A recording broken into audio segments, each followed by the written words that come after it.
As a team comprised solely of the worst criminals who hunt down people somehow even worse than them, it's going to be difficult for James Gunn to retain the first Suicide Squad's PG-13 rating, with the writer/director now helming the sequel. Most of the speculation surrounding Gunn's new project is likely to focus on stuff that could feature in the story, but it's also worth taking a look at stuff from the source material that's so dark and disturbed that, well, it'll probably never make it to the big screen. I'm Yoon from What Culture, and here's Suicide Squad 2, 10 insanely dark moments that won't be used. Number 10, Metamorpheus' creepy powers.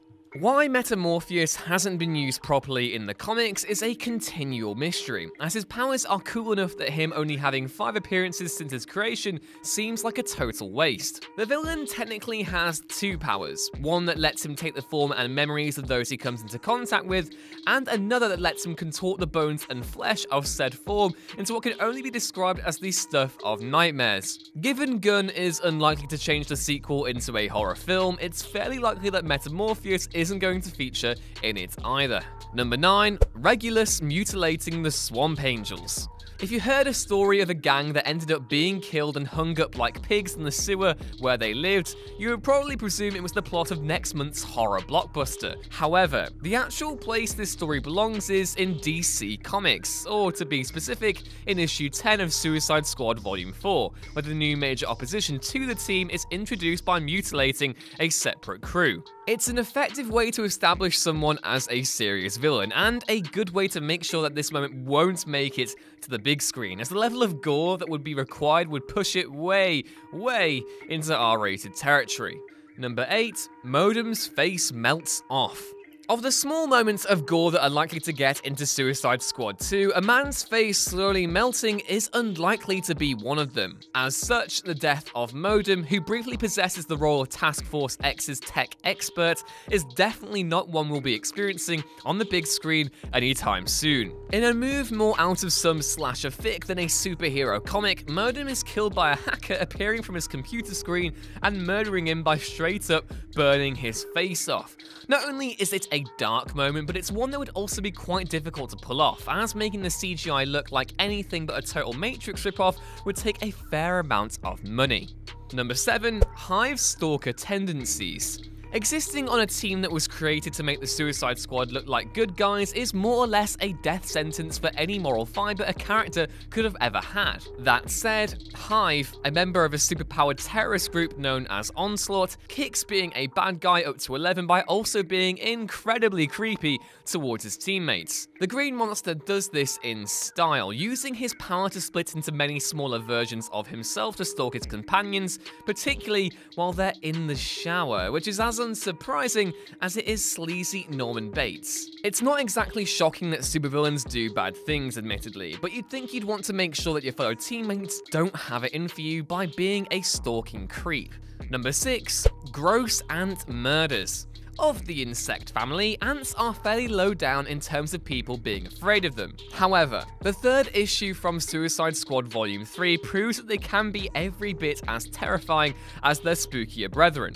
In a series of scenes ripped straight from someone's phobia-riddled nightmares, several members of the squad are slowly consumed by a horde of the insects. To make matters worse, the team are trapped on an island with basically zero idea of the horrors that await them. If it weren't for the cartoony art style of this particular comic, you would honestly be able to pass the issue off as a horror story without anyone batting an eyelid. Number 5, Lime's death. In terms of gory deaths, the demise of the short-lived Suicide Squad member Lime is not the most hardcore. She's not burned or eaten alive, so her death is actually one of the quote-unquote nicest deaths in the franchise. Yet, despite being less gory a death, it's still one that is unlikely to be taken up by scriptwriters for the next film, unless they want the tone to turn seriously dark. This is because Lime dies by having her bomb collar detonated with her twin sister Light right next to her. It's crucial to mention at this point that the two were inseparably close, as the name suggests, and so there's probably nothing worse that could be done to them than having one twin watch the other die. It's also then shown that Lime is literally haunting her sister, and that this is traumatizing the living sibling. Unless the sequel wants to be 80% tragic twin-based angst, Lime and Light are unlikely to see any of the limelight. Number 4. Windfall is melted alive.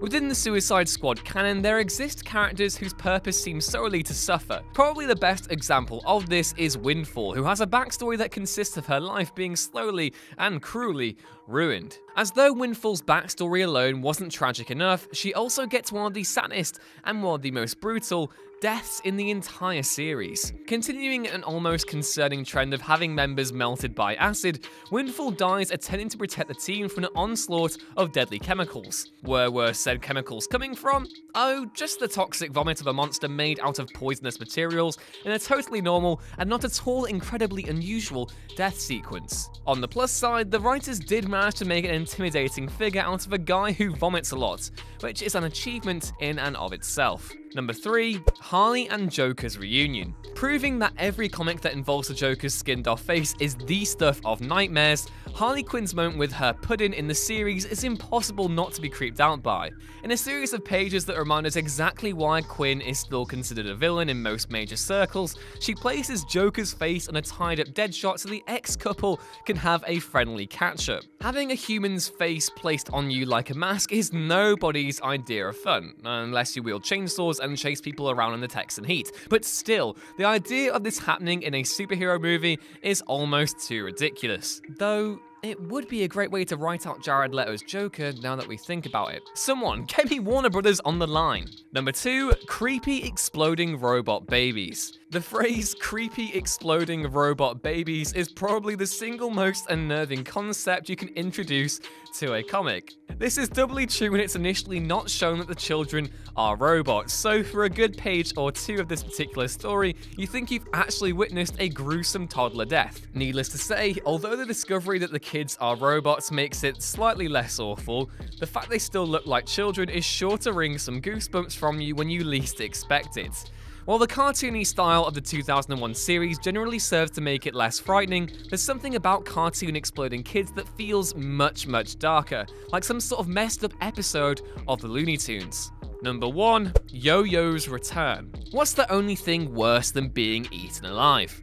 Surviving being eaten alive. While you'd be forgiven for thinking that those lines belong to a questionably funny joke, it's actually a short rundown of the unfortunate fate of Yo-Yo, who gets one of the worst fates in the Suicide Squad's entire history. And that's because Yo-Yo is eaten by King Shark and disappears from the comic for long enough that most readers would likely forget about him.